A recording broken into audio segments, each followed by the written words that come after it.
Gašper Uršič je vršilec dolžnosti direktorja lokalne turistične organizacije Laufar. Za občinski svet kandidira z listo Smo taki, kot smo, pri županski kandidaturi pa ga podpira tudi stranka Mira Cerarja. Za kandidaturo za župana smo se odločili zaradi tega, ker mladi želimo sodelovati pri odločanju v lokalni skupnosti. Mislimo pa, da lahko mladi skupaj s starejšimi, se pravi povezani, nekako soustvarjamo lokalno okolje. Jurij Kavčič ima veliko izkušenj z županovanjem, saj ima za sabo kar 3 županske mandate. Pri tokratni 5. kandidaturi ga podpira Nova Slovenija. Moje prioritete so najprej ureditev odnosov v občini, obenem pa seveda demokratično vodenje občinskega sveta in potrjevanje tako tudi vseh projektov z konsenzom skozi občinski svet. Miran Ciglič je zmagal pred 4 leti in za župana kandidira drugič. Predno se je zavihtel na županski stol, pa je kar 22 let vodil hotel Cerkno in smučišče Cerkno.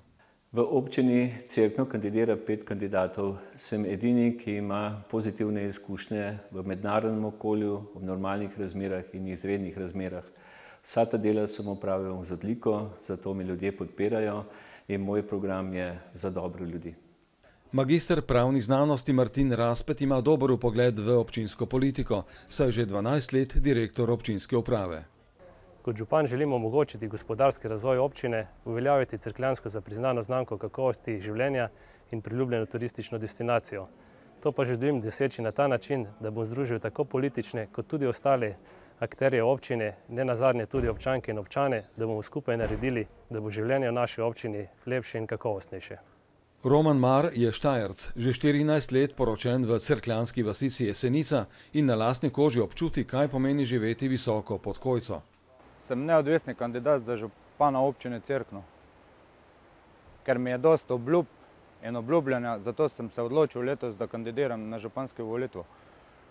Hočem, da se v Cerknem spremeni in naredi nekaj novega. Cerkno ima dobre povezave z Idrijo. Državna cesta proti Tolminu je v polni obnovi, žal pa so v vodo padle zamisli o predoru pod Kladjem, ki bi cerkljansko bolje povezal z Gorenjsko in osrednjo Slovenijo, zato bodočega župana čaka še veliko dela v tej smeri.